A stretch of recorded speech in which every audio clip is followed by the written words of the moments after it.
हरे कृष्णा। तो सभी भक्तों का साप्ताहिक सत्संग कार्यक्रम में स्वागत है।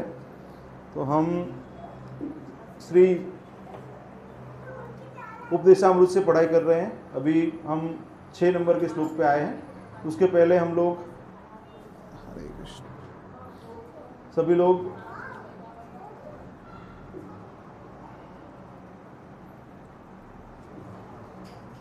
मंगलाचरण करेंगे साथ में। ओम अज्ञानतिमिरान्धस्य ज्ञानाञ्जनशलाकया चक्षुरुन्मीलितं येन तस्मै श्रीगुरवे नमः। श्रीचैतन्यमनोभीष्टं स्थापितं येन भूतले स्वयं रूपः कदा मह्यं ददाति स्वपदान्तिकम्। वन्देऽहं श्रीगुरो श्रीयुतपदकमलं श्रीगुरुन् वैष्णवांश्च श्रीरूपं साग्रजातं सहगणं सावधूतं परिजनसहितं कृष्णचैतन्यदेवं श्रीराधा कृष्णपादां सहगण ललिता श्रीविशाखान्वितांश्च। हे कृष्ण करुणा सिंधु दीनबंधो जगत्पते गोपेश गोपिका कांत राधा कांत नमोस्तुते। तप्त कांचन गौरांगी राधे वृंदावनेश्वरी वृषभानुसुते देवी प्रणमामि हरिप्रिये। वाञ्छाकल्पतरुभ्यश्च कृपा सिन्धुभ्यैव च पतितानां पावनेभ्यो वैष्णवेभ्यो नमो नमः। जय श्री कृष्ण चैतन्य प्रभु नित्यानंद श्री अद्वैत गदाधर श्रीवासादि गौर भक्तवृंद। हरे कृष्णा कृष्णा कृष्णा हरे हरे हरे राम राम राम हरे हरे। तो अभी तक हमने 1 से 5 तक के श्लोक लिए हैं। आज हम 6ठा श्लोक लेंगे। तो सबसे पहले हम इसके शब्द और अनुवाद ले लेते हैं, उसके बाद हम श्लोक का पठन करेंगे। दृष्टैहि सामान्य दृष्टि से देखा गया, स्वभावजनितैः किसी के निजी स्वभाव से उत्पन्न, वपुषः शरीर का, च तथा दोषैः दोषों से, न नहीं, प्राकृतत्वम भौतिक होने की अवस्था,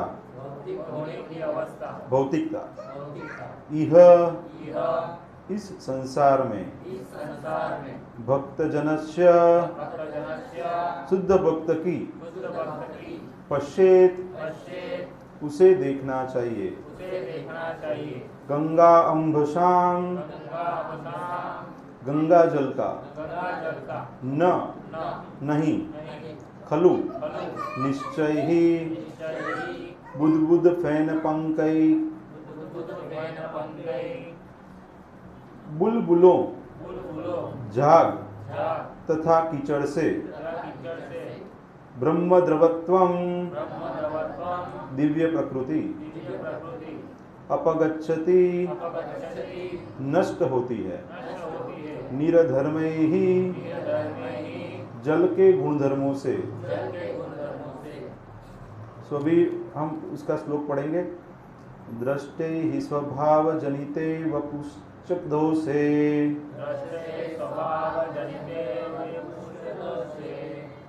दृष्टे स्वभाव जनिते वपुश्च दोषे, न प्राकृतत्वमिह भक्तजनस्य पश्येत्, न प्राकृतत्वमिह भक्तजनस्य पश्येत्। गंगां वसां न खलु बुद्बुदफेन पंके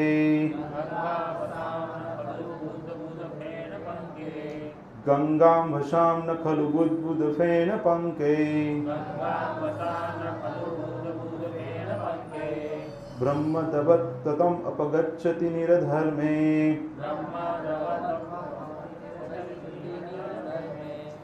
ब्रह्मद्रवत्वम् अपगच्छति निरधर्मे दृष्टे स्वभावजनिते वपुश्च दोषे न प्राकृतत्वमिह भक्तजनस्य पश्येत् गंगां वसां न खलु बुद्बुदफेन पंके ब्रह्मद्रवत्वम् अपगच्छति निरधर्मे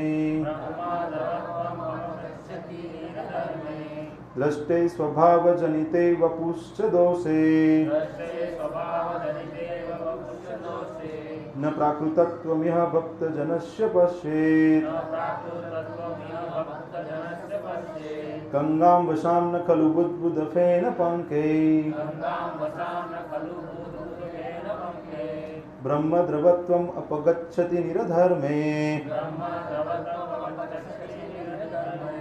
प्रभु जी जनित वपुश्च दोरे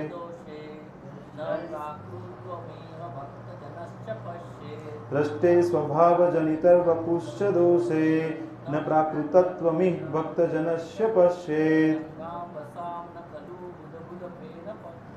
गंगां वसां न खलु बुद्बुदफेन पंके ब्रह्मद्रवत्वम् अपगच्छति निरधर्मे। और कोई पढ़ेंगे?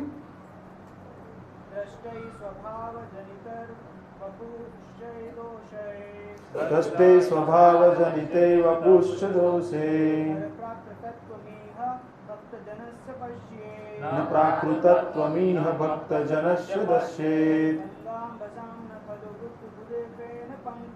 गंगां वसां न खलु बुद्बुदफेन पंके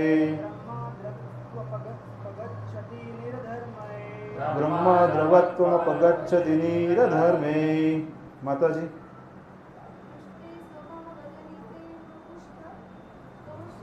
दृष्टे हि स्वभावजनिते वपुश्च दोषे न प्राकृतत्वमिह भक्तजनस्य पश्येत्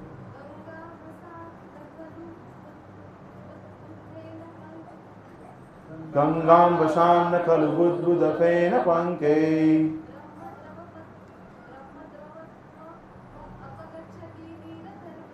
ब्रह्मद्रवत्वमपगच्छति निरधर्मे। और कोई पढ़ना चाहेंगे?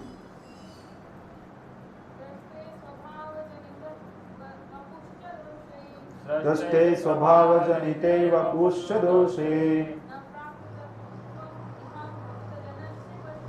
न प्राकृतत्वमिह भक्तजनस्य पश्येत् गंगां वसां न खलु बुद्बुदफेन पंके ब्रह्मद्रवत्वमपगच्छति निरधर्मे। सरल है ना? ऐसे बार बार पुनरावर्तन करेंगे तो सरल हो जाएगा। अभी लास्ट वीक को मुझे भी नहीं आता था, तो ये वीक को मुझे भी आ गया, आपको भी आ गया, तो प्रैक्टिस करना है और कुछ नहीं।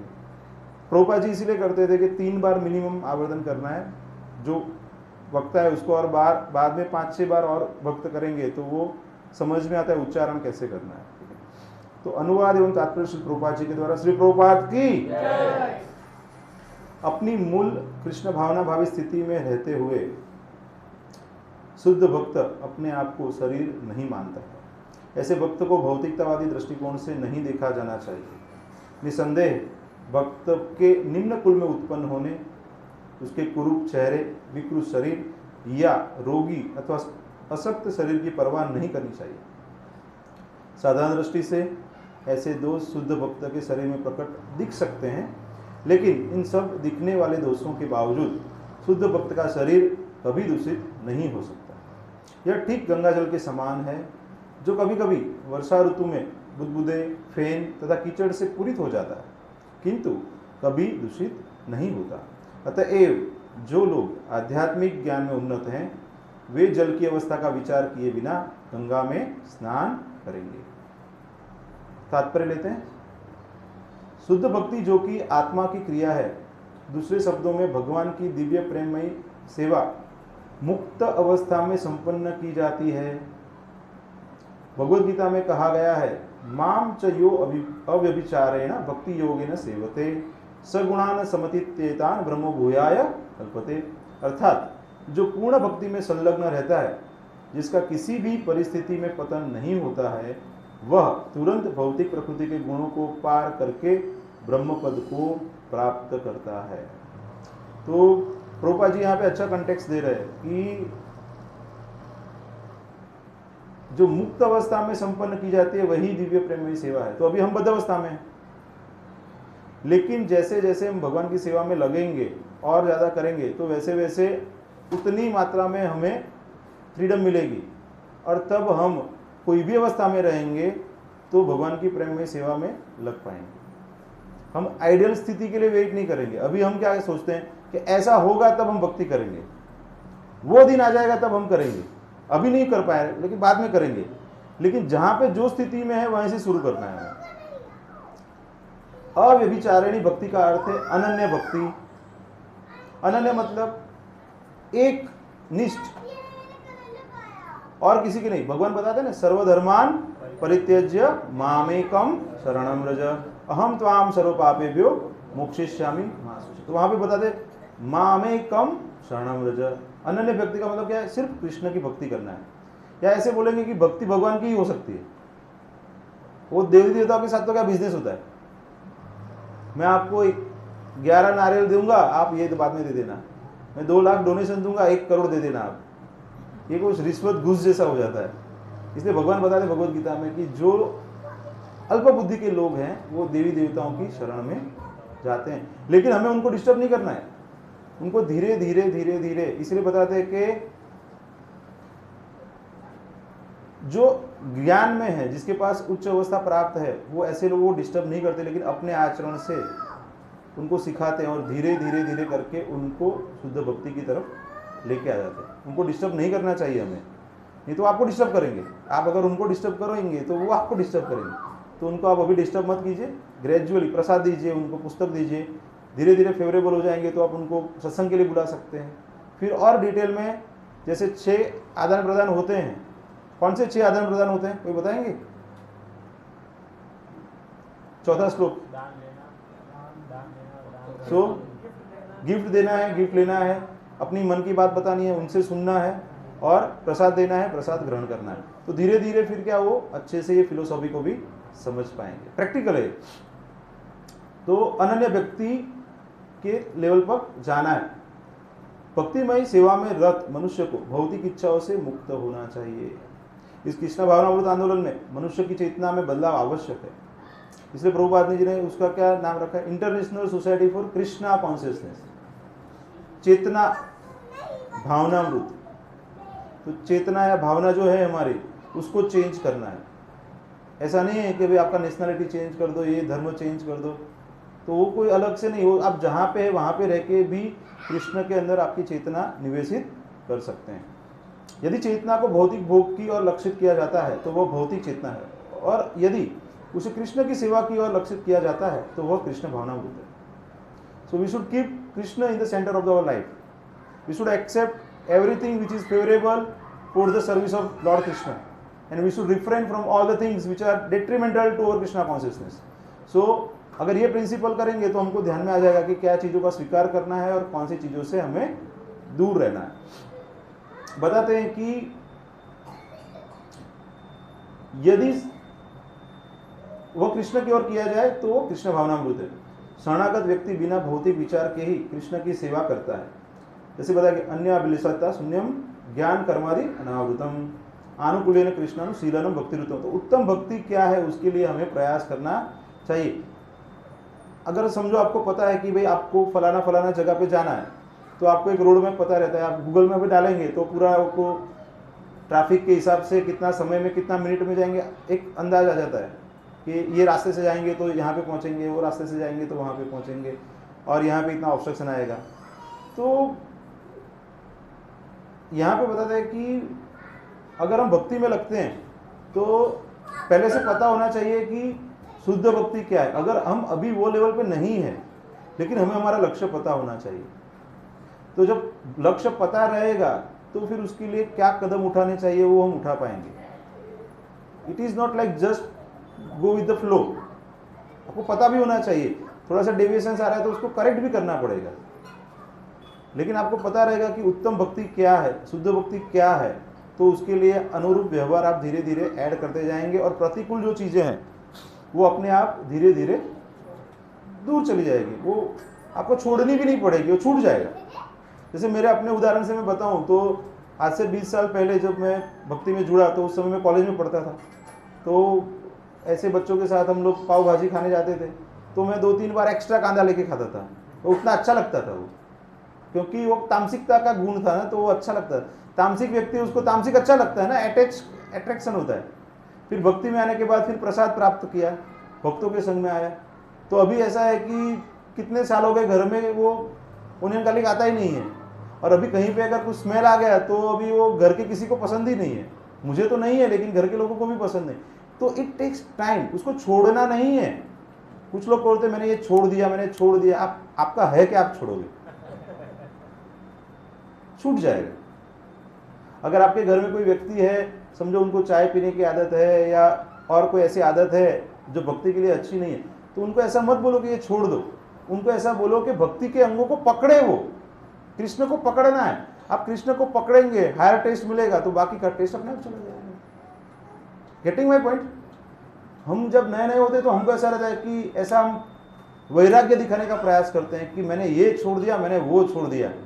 इसी में हम कृष्ण को छोड़ देते हैं, ईगो को पकड़ लेते हैं। तो वो नहीं करना है, हमें कृष्ण को पकड़ना है, भक्तों को पकड़ना है। तो बाकी की सब चीज़ें अपनी आप धीरे धीरे छूट जाएगी। तो कोई नए भक्त हैं, अगर वो समझो चाय कॉफ़ी पीते हैं या और कोई व्यसन भी है, तो उनको हम समझा सकते हैं। तो जैसे जैसे भक्ति का टेस्ट मिलेगा ना, हम उनको ऐसे बोलेंगे नहीं आप ये करो, उसके बाद ही नाम ले सकते हैं। तो क्या होगा, वो नाम भी नहीं लेंगे, वो छोड़ेंगे भी नहीं। तो हमें क्या करना है, थोड़ा धैर्य बन के रखना है। वैसे रहता है ना, दवाई भी देना है और परहेजी भी देना है, लेकिन पूरा परहेजी अगर वो नहीं कर रहे तो थोड़ा थोड़ा भी कर रहे हैं, तो उनको अलाउ करो, नहीं तो दवाई ही नहीं लेंगे वो लोग। ठीक है? तो ऐसा रिजिड नहीं होना है, थोड़ा फ्लेक्सिबल होना है शुरुआती स्तर में। हाँ, आपकी दीक्षा हो गई है, उसके बाद फिर आप बोलते हो कि नहीं प्रभु जी अभी, तो फिर गलत है। फिर आपको तो गुरु को आपने बोल दिया है कि भाई आप 4 नियम पालन करेंगे, इतना 16 माला करेंगे, तो फिर वो आपको मिनिमम है वो। लेकिन जो नए भक्त हैं उनके लिए थोड़ा सा हमें लिबरल शुरुआत में रहना चाहिए। आगे बताते हैं कि भक्ति योग आत्मा की सही सक्रियता है, और जब मनुष्य वास्तव में अनन्य शुद्ध भक्ति में सेवा में संलग्न हो जाता है तो वह पहले से ही मुक्त रहता है। तो जैसे जैसे आप मुक्त हो जाएंगे वो फ्रीडम आप फील कर पाएंगे। तो फ्रीडम कैसे फील कर पाएंगे, आप बोलेंगे कैसे समझ में आएगा? तो आपके आसपास में जो कुछ हो रहा है ना, वो आपको अफेक्ट नहीं कर रहा है, उसका मतलब है कि आप वो सब चीज़ों से मुक्त हो गए। तो जब पहले आसपास की चीज़ें आपको बहुत अफेक्ट करती थी, अब भक्ति में आने के बाद वो इतनी अफेक्ट नहीं करती है ना, करती है इतनी, तो उतना आप फ्री हो गए, क्योंकि वो चीज़ें आपको अफेक्ट नहीं। जैसे और आगे जाएंगे तो बड़ी बड़ी चीज़ें भी आपको अफेक्ट नहीं करेगी। जैसे घर में किसी की मृत्यु हो जाना, कोई आर्थिक लॉस हो जाना, या कुछ ऐसे न्यूज़ आना, तो वो आपको अफेक्ट नहीं करेगा, आप स्थित प्रज्ञ हो जाएंगे। भगवद गीता के दूसरे अध्याय के 55 श्लोकों को स्थित प्रज्ञ से क्या भाषा समाधिस्थस्य के सब ऐसे अर्जुन पूछते हैं, तो उसके आंसर में भगवान सब बताते हैं लक्षण, तो वो सारे लक्षण प्रकट हो जाएंगे। आर्टिफिशियली वो लक्षणों को हमें प्रकट करने का प्रयास करना नहीं है।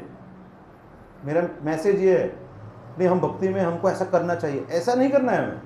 भक्ति करेंगे ना तो वो अंदर से वैसा होगा, समझ रहे हैं? वो आर्टिफिशियली हमें भक्ति का, भक्त का वो क्या बोलते हैं कि एक्टिंग नहीं करना है, सरल रहना है, जैसे वैसे रहिए आप, तो धीरे धीरे वो हो जाएगा। इट में टेक 2 months, इट में टेक 20 years, इट में टेक 40 years। आप लगे रहो, लगे रहेंगे भक्ति में, तो धीरे धीरे धीरे करके वो सारे देवताओं वाले जो गुण हैं वो आपके अंदर आएंगे। देवी गुण आ जाएंगे आपके अंदर, और गारंटी है मेरा। पूना था तो वहाँ पे एक ब्रह्मचारी थे, तो प्रभु जी एकदम मतलब सरल व्यक्तित्व वाले थे। तो वो बोले कि मैं पहले इतना बोल भी नहीं पाता था, इतना प्रवचन नहीं ले पाता था, लेकिन जैसे भगवान की सेवा में लगा तो अभी मृदंग भी अच्छा बजा लेते थे प्रभु जी, और इतना अच्छा स्पीकर थे, मतलब काफ़ी इंप्रेसिव स्पीकर थे। तो बोले कि वो कृष्ण की भक्ति में आया ना तो सब कुछ नेचुरली आ गया। तो ऐसे आपको ऐसा भी सोचने की आवश्यकता नहीं है कि अरे मैं कैसे कर पाऊंगा। कृष्ण को लगेगा कि आपसे ये करवाना है तो ये वो करवाएंगे। अभी मुझे एक श्लोक नहीं आता था पहले, तो अभी मैं सीख गया, क्योंकि कृष्ण ही ऐसी प्रेरणा देते कि ऐसे करो। तो ऐसे आप लोगों को भी अभी कॉन्फिडेंस आ रहा है ना धीरे धीरे कि आप भी कर सकते हैं। तो धीरे धीरे कृष्ण आपको, आपके अंदर जो ताकत है वो बाहर लाने में गाइड करेंगे, अंदर से भी और बाहर से भी गाइड करेंगे। बताते तो पहले ही मुक्त रहता है। सगुणान समतीत्येतान, कृष्ण का भक्त कभी भौतिक दशा से बंधता नहीं है। मतलब वो गरीब है, अमीर है, उससे उसको कुछ फर्क नहीं गिरता है। भले ही शरीर से वो भौतिक रूप में बद्ध लगे, कुछ रोगी हो, कुछ भी ऐसा हमें लगे कि उसको कुछ तकलीफ है, अतः मनुष्य को चाहिए कि वह शुद्ध भक्त को भौतिकतावादी दृष्टिकोण से न देखे। तो हमें ऐसे नहीं देखना चाहिए कि भाई ये काला भक्त है, ये गोरा भक्त है, ये ऊंचा भक्त है, ये नाटा भक्त है, ये अमेरिकन भक्त है, ये इंडियन भक्त है। तो ये सब हमें नहीं सोचना चाहिए। पिछले श्लोक में बताया गया कि भक्त 3 प्रकार के होते हैं, कनिष्ठ अधिकारी, मध्यम अधिकारी तथा उत्तम अधिकारी। तो डिटेल में रूपा जी ने अलग अलग शास्त्र से, चैतन्य चरितामृत से भी श्लोक लेके हमें अच्छे से समझाया था। तो यहाँ पे आगे बताते हैं कि जो कनिष्ठ अधिकारी है, भक्त तथा अभक्त में अंतर नहीं कर पाता है, तो वो डिफ्रेंशिएट नहीं कर पाता है, वो बाहरी रूप से देखता है ना, तो उसको समझ में नहीं आता है। तो ज़्यादातर हम अभी कनिष्ठ अवस्था में हैं, तो इसलिए हम भी कई बार ऐसी गलती करते हैं कि जो वैष्णव है उसको हम एक्सटर्नली जज करने का प्रयास करते हैं। तो वो नहीं करना चाहिए। प्रभुपाद जी बताते हैं, फिर से बताते हैं यहाँ पे, उसे तो केवल मंदिर में अच्छा विग्रह के पूजन में प्रयोजन रहता है। तो उसको तो ऐसा रहता है मैं कैसे भीड़ तोड़ के आगे चला जाऊं और भगवान के दर्शन कर लूं। होता है ना ऐसा, मैं फर्स्ट दर्शन करूं। अगर हमारे अंदर वही चेतना है तो हम कनिष्ठ ही है। लेकिन अगर हम बोलते हैं कि नहीं प्रभु जी आप पहले आप दर्शन कीजिए, मैं आपकी कैसे सेवा कर सकता हूँ, मैं बाद में, मेरा उतना स्तर नहीं है कि मैं पहले दर्शन करूँ, आप मेरे से पहले दर्शन कीजिए। जब हमारी वो चेतना आ जाती है तो हम धीरे धीरे कनिष्ठ से मध्यम स्तर तक जा रहे हैं। वो सेल्फ टेस्ट है, उसके लिए कोई किसी को सर्टिफिकेट देने की आवश्यकता नहीं है। होते हैं ना कई मंदिर में धक्का मुक्की चलता रहता है वहाँ पे, उसका मतलब क्या है, जो धक्का मुक्की कर रहे हैं वो सब कनिष्ठ स्तर पे हैं। उनको भक्तों में भगवान के दर्शन नहीं हो रहे हैं ना, भगवान है उनको तो भक्त बहुत प्रिय है। अगर वो भक्त को अगर इतना रिस्पेक्ट दे रहे हैं तो धक्का मुक्की थोड़ी करेंगे, वो तो डिसिप्लिन में खड़े रहेंगे ना, ठीक है। किंतु मध्यम अधिकारी भक्त तथा अभक्त में और भक्त तथा भगवान में अंतर कर सकते हैं। तो हमें कौन से लेवल तक आना चाहिए, मध्यम स्तर तक आने का प्रयास करना चाहिए। इस तरह वह पूर्ण पुरुषोत्तम भगवान भक्त तथा अभक्त के साथ भिन्न भिन्न आचरण करता है, सुटेबल, एप्रोप्रिएट। अभी जैसे कोई राजा आ गया तो राजा को ज़्यादा मान देते हैं, फिर प्रधान आ गया तो उसको उसके हिसाब से देते हैं, और फिर उनका सेवक आ गया तो उसको भी रिस्पेक्ट देते हैं, लेकिन उसका देने का तरीका हमारा अलग रहता है। तो वैसे ही यहाँ पे बताया है कि अलग अलग भगवान भक्त और अभक्त, उसको हमें अलग अलग तरीके से रिस्पेक्ट देना चाहिए। किसी को शुद्ध भक्त के शारीरिक दोषों की आलोचना नहीं करनी चाहिए। ऐसे नहीं सोचना चाहिए कि अरे उसके कुछ ऐसे कर्म रहेंगे इसीलिए ये परेशान हो रहा है, ऐसा हमें नहीं सोचना। वो हमारे आने बाकी है, अभी हमारे प्रकट नहीं हुए हैं, ठीक है।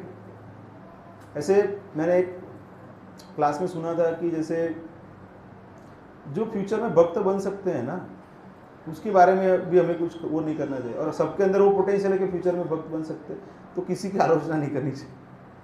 समझ रहे हैं आप, अभी भक्ति में नहीं है, लेकिन भक्तों की कृपा से, भगवान की कृपा से फ्यूचर में भक्त बन सकते हैं ना वो। तो इसीलिए हमें तो सबके लिए अच्छा ही सोचना चाहिए। यदि ऐसे दोष हों भी तो उसकी उपेक्षा कर देनी चाहिए, उसको ध्यान नहीं देना चाहिए। जिस बात पर ध्यान देना चाहिए कि वह शुद्ध भक्ति या परमेश्वर के प्रति शुद्ध सेवा और यह गुरु का मुख्य कार्य है। तो वो गुरु देख लेंगे उनके, हमें वो सब चीजों पे नहीं जाना चाहिए। भगवद गीता में 9वें अध्याय में कहा गया है, अपि चेत सुदुराचारो भजते माम अनन्य भाग साधुरेव स मंतव्यः सम्यक व्यवसितो ही सह। यदि कोई भक्त कभी घृणित कर्म करता प्रतीत भी हो तब भी उसे साधु समझना चाहिए। अभी आपको कॉन्ट्रोडक्टरी लगेगा, अरे ये कुछ अच्छा कार्य नहीं कर रहा है, बाहरी रूप से देखेंगे, लेकिन भक्त भी है, तो हमें उसको एनालिसिस करने की आवश्यकता नहीं है, क्योंकि उसमें एक गुण तो है कि वो भक्ति कर रहा है, इसलिए उसको क्या मानना चाहिए, उसे साधु समझना चाहिए। लेकिन ऐसा नहीं बोलना चाहिए, अरे मैं भक्ति तो कर रहा हूँ ना, मैं भी साधु हूँ, ऐसा हमें नहीं करना है।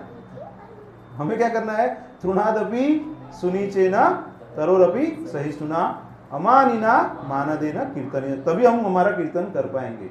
उतना तो सेल्फिश हो जाना चाहिए कि आपको आपकी भक्ति के ऊपर ध्यान देना है। जब आप गुरु के पद पे आ जाएंगे तब बात अलग है, तब तक हमें क्या करना है, हमें जो सेवा मिली है वो करनी है, वो पसंद आए या ना पसंद आए। समझ रहे हैं ना। कई बार कैसा रहता है कि मंदिर में दो सेवा है, एक सेवा है भगवान को अर्च विग्रह की पूजा करनी है और दूसरी सेवा है जूते अच्छे करके रखने हैं, तो कौन सी सेवा अच्छी लगेगी सबको? अर्च विग्रह की सेवा अच्छा लगेगा ना, कि भगवान का डायरेक्ट ऑफर करना है सब कुछ। और दूसरी सेवा कौन सी है, जूता अच्छा करना है। विजय कृष्ण प्रभु है, वो सेवा पहले लेते, देखा है आपने कभी? तो वो उच्च भक्त का स्तर है कि जो सेवा और लोगों को अच्छी नहीं लगती बाहरी रूप से, तो वो सेवा के लिए वो पहले तैयार हो जाते हैं। देखा ना, अपना प्रैक्टिकली करते हैं सब कुछ। अभी क्या है कि इतने प्रोग्राम चल रहे हैं तो सबको दे देते थे, लेकिन उनका भाव वही है अभी। तो हमें हमारे जो सीनियर्स से सीखना चाहिए कि हमारा भाव कैसा होना चाहिए। यदि कोई भक्त कभी घृणित कर्म करता है तो भी उसे साधु ही समझना चाहिए, क्योंकि उसकी वास्तविक पहचान तो यह है कि वह भगवान की प्रेममयी सेवा में लगा हुआ है। तो अभी हम अपनी बाहरी बुद्धि से उसका आलोचना या वो नहीं करना चाहिए। दूसरे शब्दों में उसे सामान्य व्यक्ति नहीं समझना चाहिए। कलयुग में भक्त नाम का एंटिटी बहुत कम मिलती है, 99.99% तो वो मिलते ही नहीं है। तो हमें मिले हैं, उसका भी हम गलती देख रहे, ढूंढ रहे हैं। तो रेयर स्पीसीज है, डिवोटी एक्सटिंक्ट हो जाएंगे अगर प्रयास नहीं रहेंगे। प्रभुपाद जी हैं, उसकी वजह से ऑल ओवर वर्ल्ड अभी डिवोटीज मिल रहे हैं हमें। आप कहीं पे भी जाएंगे तो डिवोटीज मिलेंगे। बाकी के जो वैष्णव संप्रदाय है वो उनके वैष्णव संप्रदाय में जो जन्म लिए हैं ना, उनको ही दीक्षा देते हैं, वो आएगा आगे आगे इसमें। लेकिन प्रभुपाद जी कैसे थे, लिबरल थे, तो उन्होंने सभी को गोस्वामी पद तक आने के लिए अलाउ किया है प्रभुपाद जी ने। शुद्ध भक्त भले ही ब्राह्मण या गोस्वामी परिवार में न जन्मा हो, किंतु यदि वह भगवान की सेवा में लगा रहता है तो उसकी उपेक्षा नहीं करनी चाहिए। वास्तव में जाति या वंश परंपरा जैसी भौतिक बातों पर आधारित गोस्वामी परिवार नहीं हो सकता है। ऐसे बोलते हैं ना, किसी का सरनेम वकील है, समझे, तो उसके घर में सब वकील हो, नहीं ऐसा नहीं है। वो तो कोई एक वकील हो गया तो वकील सरनेम हो गया, समझ रहे हैं आप। अभी किसी का सरनेम पाटीदार है, अभी उसके पास जमीन का टुकड़ा भी नहीं है, तो पाटीदार है क्या वो? समझ रहे हैं आप। तो गोस्वामी सरनेम तो वाचो वेगम मनसः क्रोध वेगम जिह्वा वेगम उदर उपस्थ वेगम एतान वेगान यो विषहेत धीर सर्वामपि मां पृथ्वी से शिष्य। तो ये जो 6 वेग जिसने कंट्रोल किए हैं उसे ही गोस्वामी, और जो जिसने नहीं किए उसको क्या बोलते हैं, गोदास, इंद्रियों का दास बोलते हैं। तो अभी गोस्वामी फैमिली में जन्म लिया है, लेकिन जो गोस्वामी के जैसे गुण नहीं है तो उसको हम गोस्वामी स्वीकार, वो नाम का गोस्वामी है, सरनेम है उनका गोस्वामी, लेकिन उसको हम गोस्वामी समझ के मान नहीं दे सकते हैं। इस प्रकार जैसे बताते हैं कि गोस्वामी उपाधि, तो प्रभुपाद बताते हैं कि शुद्ध भक्तों का एकाधिकार, जो शुद्ध भक्त हैं, प्रभुपाद जी बताते हैं कि गोस्वामी होने के बाद शुद्ध भक्ति कर सकते हैं। तो जो शुद्ध भक्ति कर रहे हैं मतलब वो बाय डिफॉल्ट गोस्वामी हो गए, ऐसा बताना प्रभुपाद बता रहे हैं। इस प्रकार हमें 6 गोस्वामियों की बातें करते हैं, जिसमें से रूप गोस्वामी तथा सनातन गोस्वामी प्रमुख है। वे एक प्रकार से मुसलमान बन चुके थे, अतएव उन्होंने अपना नाम दबीर खास तथा साकर मलिक रख लिया था। लेकिन श्री चैतन्य महाप्रभु ने स्वयं उन्हें गोस्वामी बनाया, भगवान ने स्वयं उनको गोस्वामी बनाया। अतएव गोस्वामी उपाधि वंशागत नहीं है। गोस्वामी शब्द उस व्यक्ति का सूचक है जो अपनी इंद्रियों को वश में कर सके, जो इंद्रियों का स्वामी हो। जो ऋषिकेश भगवान का एक नाम है। ऋषक मतलब इंद्रिया, तो भगवान ऋषिकेश की जो सेवा में लगते हैं उनकी इंद्रियों को भगवान कंट्रोल कर लेते हैं, तो उनको फिर गोस्वामी बोल सकते हैं। समझ रहे आप? लेकिन जो भगवान की सेवा में नहीं है, अगर वो योगी भी रहेगा तो भी वो अपनी इंद्रियों को कंट्रोल नहीं कर सकता है। ऐसे काफी उदाहरण शास्त्र में हमें मिलते हैं। बड़े बड़े योगी है, उनका पतन हो जाता है क्योंकि भगवान की भक्ति में नहीं लगे। भक्त इंद्रियों को वश में नहीं होता, वह तो इंद्रियों का नियामक होता है। फलस्वरूप उसे स्वामी या गोस्वामी कहा जाना चाहिए, भले ही वह गोस्वामी परिवार में उत्पन्न न हुआ हो। क्लियर? तो देयर इज नथिंग लाइक कि बर्थ से कोई गोस्वामी हो जाए।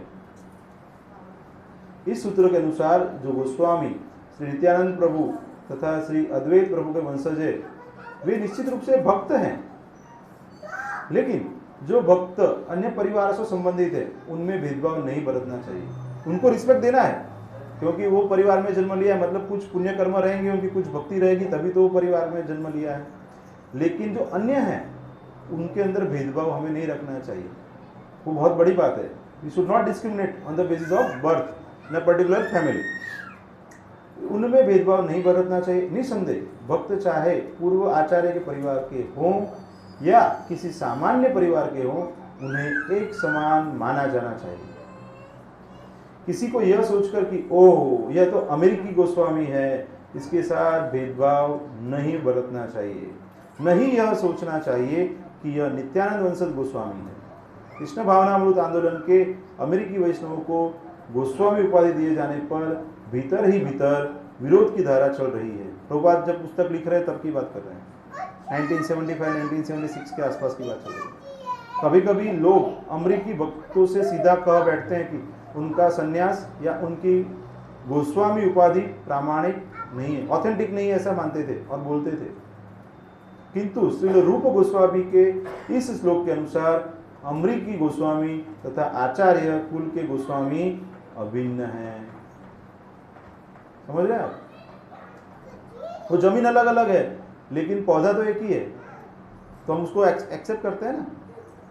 तो अगर वो गोस्वामी के गुण है, कहीं पे भी वो व्यक्ति है, कोई भी धर्म में है, कोई भी नात है, कोई भी ज्ञाति है, कुछ भी है, तो उससे उसको डिस्क्रिमिनेट नहीं करना चाहिए।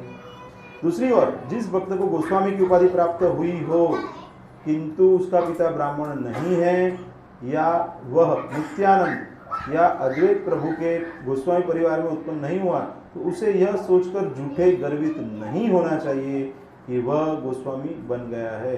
जब वो सोच लेता है कि वो गोस्वामी बन गया है तो पतित हो जाता है। जो सही रूप में गोस्वामी होते हैं वो अपने आप को कभी भी गोस्वामी प्रदर्शित करते नहीं। So Goswami is such a title which is offered by other person. खुद अपने आप को नहीं कर सकते।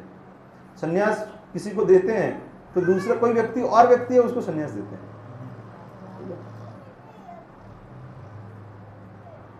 उसे यह सदैव स्मरण में रखना चाहिए कि जो ही वह भौतिक दृष्टि से गर्वित होता है उसका पतन हो जाता है। यह कृष्ण भावनामृत आंदोलन एक दिव्य विज्ञान है और इसमें ईर्ष्या या द्वेष के लिए कोई स्थान नहीं है। उसके लिए तो भौतिक जगत है ना, वही करना है तो इधर करो ना, वो आध्यात्मिक में जाके करने की कोई आवश्यकता नहीं है। तो गोस्वामी परिवार में उत्पन्न हुआ है या उसे गोस्वामी की उपाधि प्रदान की गई है तो उसकी ईर्ष्या नहीं करनी चाहिए। जो ही कोई ईर्ष्या करता है तो वह परमहंस के पद से गिर जाता है।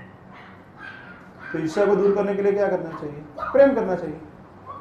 हर एक व्यक्ति विशेष से अगर हम प्रेम करेंगे तो हम उसकी ईर्ष्या, किसी की उपलब्धि के लिए हम उसकी सराहना करेंगे तो हम द्वेष नहीं कर सकते उसके साथ। यदि हम वैष्णव शारीरिक दोषों पर ध्यान देते हैं, वैष्णव के शारीरिक दोषों पर ध्यान देते हैं तो यह समझ लीजिए कि हम वैष्णव के चरण कमलों पर अपराध कर रहे हैं। वैष्णव के चरण कमलों पर किया गया अपराध अत्यंत गंभीर होता है। वैष्णव अपराध मतलब सबसे बड़ा अपराध, हाथी मत्ता बोलते हैं ना, हाथी क्या करता है, वो कोई गार्डन में चला गया है तो वो सब उथल पाथल कर देता है, सब कुचल देता है वो, तो हमारी भक्ति विनष्ट हो जाती है।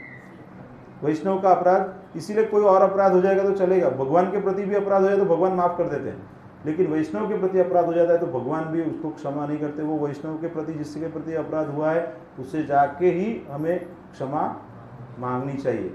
निसंदेह श्री चैतन्य महाप्रभु ने इस अपराध को हाथी माता अर्थात उन्मत्त हाथी का अपराध कहा है। एक उन्मत्त हाथी विनाश कर सकता है, विशेष रूप से जब वह सुंदर कटे छठे उद्यान में प्रवेश कर जाता है। अतः मनुष्य को अत्यंत सावधान रहना चाहिए कि उससे किसी वैष्णव के प्रति अपराध न हो। तो मैं भक्तों को हर बार, को भक्त बोलते हैं प्रभु जी कुछ प्रगति नहीं हो रही है, अभी वहीं के वहीं ब्रेक लगा के बैठे हैं, तो यही अपराध कर रहे हैं, इससे तो ब्रेक लग गई है, बाकी एक अपराध में प्रॉब्लम नहीं आता है। आप पतित थे, ओके, हम सब पतित ही हैं, उसका प्रॉब्लम नहीं है, लेकिन प्रगति क्यों नहीं हो रही है? क्योंकि हम पतित हैं लेकिन और लोगों के अंदर दोषों का दर्शन करते हैं। तो इस लोग में यही समझ आ रहा है ना कि और भक्तों के अंदर कोई भी दोष हो, शारीरिक या और कोई भी, उसका हमें दर्शन नहीं करना है, वो सबसे बड़ा अपराध है। प्रभुपाद जी बहुत अच्छे से समझा रहे हैं। अतएव मनुष्य को अत्यंत सावधान रहना चाहिए कि उससे किसी वैष्णव के प्रति अपराध न हो। प्रत्येक भक्त को श्रेष्ठ वैष्णव से उपदेश ग्रहण करने के लिए तैयार रहना चाहिए।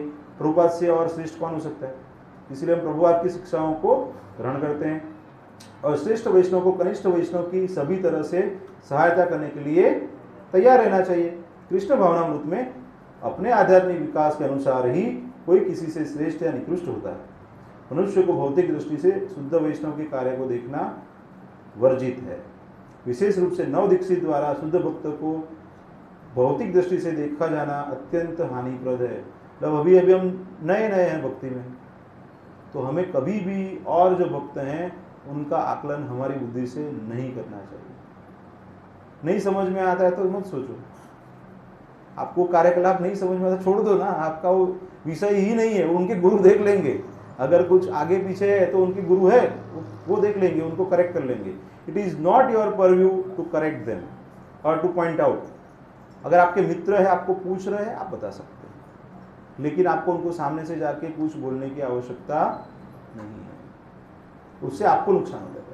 मनुष्य को भौतिक दृष्टि से शुद्ध वैष्णव के कार्य को देखना वर्जित है। विशेष रूप से नव दीक्षित द्वारा शुद्ध भक्त को भौतिक दृष्टि से देखा जाना अत्यंत हानिप्रद है। अतएव शुद्ध भक्त का बाहरी स्वरूप नहीं देखना चाहिए, अपितु उसके आंतरिक गुण देखने चाहिए और यह समझने का प्रयास करना चाहिए कि वह भगवान की प्रेमा भक्ति में किस तरह लगा हुआ है। इस प्रकार शुद्ध भक्त को भौतिक दृष्टि से देखने से बचा जा सकता है और इस तरह कोई मनुष्य स्वयं भी धीरे धीरे शुद्ध भक्त बन सकता है। तो कितने लोग ऐसे कि शुद्ध भक्ति करनी है? ये है कुछ लोग, सब लोग हैं, अच्छी बात है। चलो, तो अभी उसके लिए क्या करना है? और भक्तों के अंदर दोष नहीं देखना। इजी है कि नहीं? वैसा तो नहीं ना सुबह में 3 बजे उठ जाओ, ऐसा इतना तो डिफिकल्ट नहीं है ना।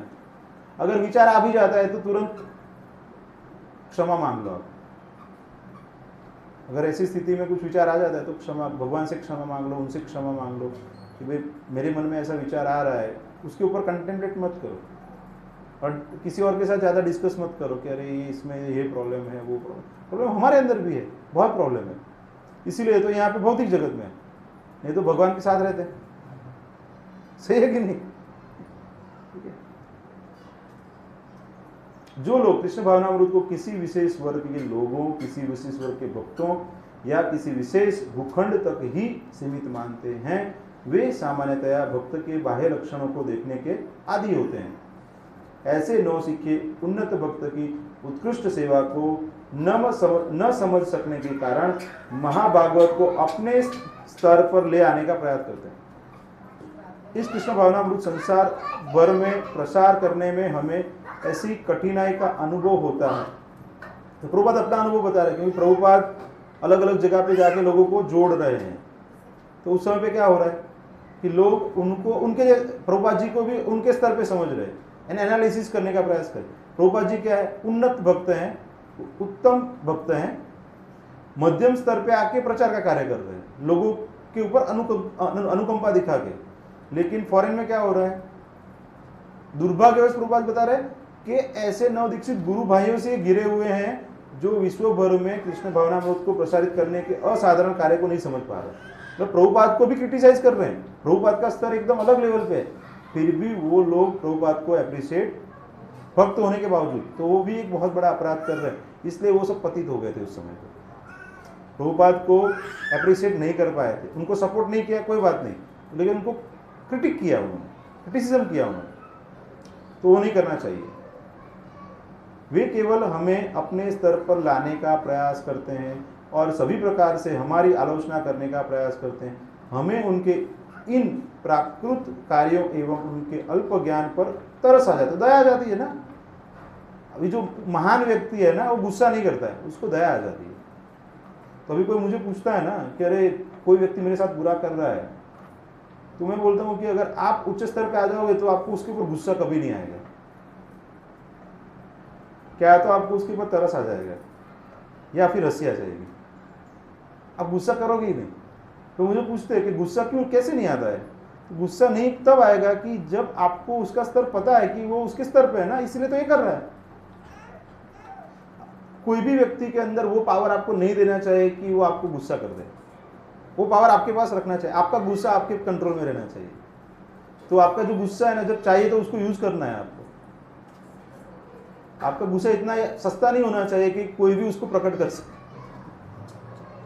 राइट? समझ में आ रहा है ना? तो ऐसा नहीं होना चाहिए आपके साथ। आपको गुस्सा करना है ना, तो आपको करना है तभी आप करोगे। तो जब आप जरूरत पे गुस्सा करते हो तो उसका इफेक्ट मिलता है।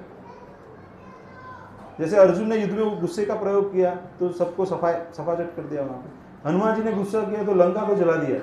जैसे गुस्सा करना है तो भगवान की सेवा में करना है, ऐसे ईगो सेटिस्फाई करने के लिए गुस्सा नहीं कर देना, समझ गया?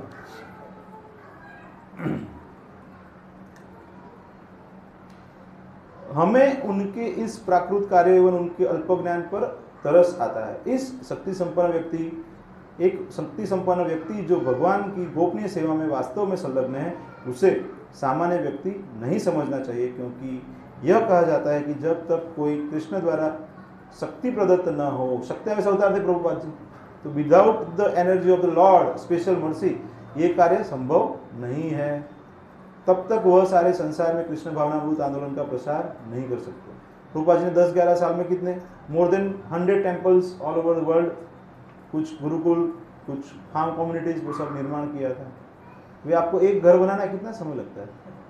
तो घर कितना है? तो बोले 4th फ्लोर पे है, 5th फ्लोर पे है, 22वें माले पे है, तो थोड़ी सी जगह है, उसको 20 साल 25 साल का लोन रहता है कि नहीं? वो प्रभुपाद ने बिना लोन के हो गया था सब कुछ, और अभी और हो रहा है कि नहीं? More than 800 centres all over the world है। तो भगवान की शक्ति प्रदत्त होने की वजह से हो रहा है। भगवान की इच्छा के बिना भगवान का कोई कार्य नहीं हो सकता। जब कोई इस प्रकार से शुद्ध भक्त की आलोचना करता है तो वह अपराध करता है, उसको वैष्णव अपराध बोलता है, जो उन लोगों के लिए अत्यंत बाधक एवं घातक है जो कृष्ण भावनामृत में प्रगति करने के इच्छुक हैं। जब व्यक्ति वैष्णव के चरण कमलों पर अपराध करता है तो वह कोई आध्यात्मिक लाभ नहीं उठा सकता। अतएव प्रत्येक व्यक्ति को सतर्क रहना चाहिए कि वह शक्ति संपन्न वैष्णव या शुद्ध वैष्णव के प्रति ईर्ष्यालु न हो। इसी तरह शक्ति संपन्न वैष्णव पर किसी प्रकार की अनुशासनात्मक कार्यवाही का सोचना भी अपराध है। मैं उसको कंट्रोल करूंगा, मैं ऐसे उसको ये रोक दूंगा, ऐसा नहीं सोचना चाहिए। उसे उपदेश देना या उसकी त्रुटियों में सुधार करने का प्रयास करना अपराधपूर्ण है। नवदीक्षित वैष्णव तथा प्रगत वैष्णव में उनके कार्यों के आधार पर अंतर किया जा सकता है।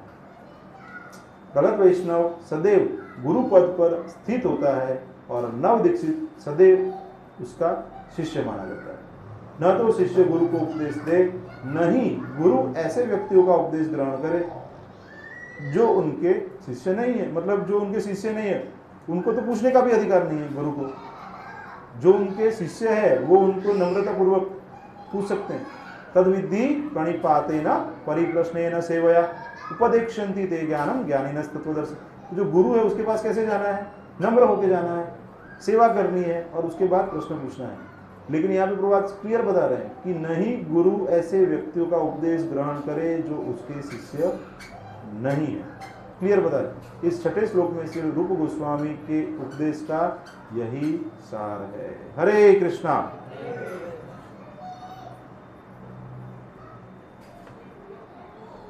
किसी को कोई प्रश्न है? फिर मैं प्रश्न पूछता हूँ, फिर आप पूछ लीजिए, वो अच्छा रहेगा। समझ में आया? एसेंस पता चल गया? रूपा जी ने क्या स्ट्रेस किया है? वैष्णव अपराध के ऊपर। ऐसे अलग अलग अपराध है, नाम अपराध है, तो उसमें वैष्णव अपराध भी एक बहुत बड़ा अपराध है। ओके, हरे कृष्णा।